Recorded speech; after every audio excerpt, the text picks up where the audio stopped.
Hello दोस्तों, कैसे हैं आप सभी लोग। तो जैसे कि पिछली वीडियो में हमने देखा था कि किसी भी पॉलिनोमियल को अगर किसी दूसरे पॉलिनोमियल से डिवाइड करते हैं तो उसमें रिमाइंडर कैसे निकालते हैं।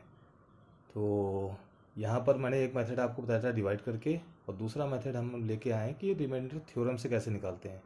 तो अगर आपने पढ़ा होगा तो 6, 7, 8 में भी पढ़ा होगा कि रिमाइंडर थ्योरम होती क्या है।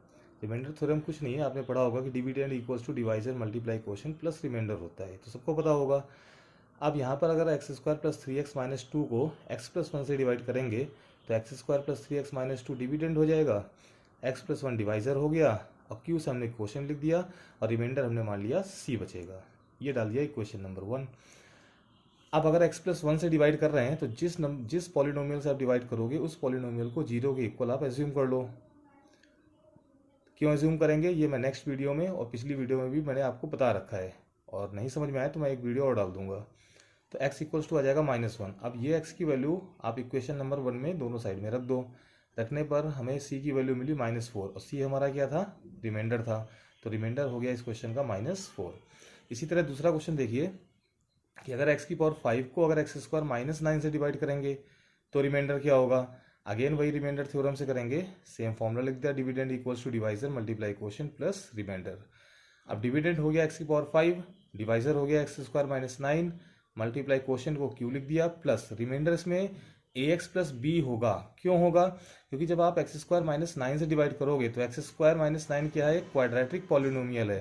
तो जब भी आपका रिमाइंडर बचेगा वो क्या बचेगा, एक लीनियर पॉलिनोमियल। क्यों, क्योंकि लीनियर पॉलिनोमियल का जो स्टैंडर्ड फॉर्म होता है वो होता है एक्स प्लस बी। अब क्वाड्रेटिक में जो वेरिएबल की पावर होती है, डिग्री होती है, वो 2 होती है, तो 2 से तो कम ही बचेगा। इसलिए क्वाड्रेटिक अगर पॉलिनोमियल से किसी को डिवाइड करेंगे तो हमारा हरदम लीनियर पॉलिनोमियल बचता है।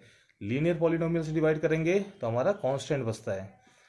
तो फिर वही एक्स स्क्वायर -9 से आप डिवाइड कर रहे हो तो एक्स स्क्वायर -9 को आप 0 मान लो। इससे एक्स की वैल्यू निकल के आएगी 3 और -3। क्यों, क्योंकि 9 का जो स्क्वायर रूट होता है वो +3 भी होता है और -3 भी होता है। अब x की वैल्यू एक बार 3 रखेंगे इक्वेशन नंबर 1 में दोनों साइड, तो मुझे मिल गया equation number 2, 243 equals to 3a plus B. इसके बाद हम क्या करेंगे, x की वैल्यू -3 रखेंगे इक्वेशन नंबर 1 में, तो मुझे इक्वेशन मिल जाएगी -20, 243 equals to -3a plus B.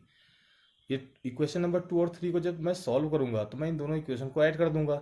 Add करने से क्या होगा, 3a क्या होंगे, कैंसिल आउट हो जाएंगे। तो b की वैल्यू यहाँ से फाइंड आउट हो गई 0। अब 0 जो है, b की वैल्यू जो 0 आई है, ये किसी भी आप इक्वेशन में रख दो, आप इक्वेशन नंबर 2 या 3 में, तो मुझे a की वैल्यू फाइंड आउट हो जाएगी। तो a की वैल्यू मिल गई 81।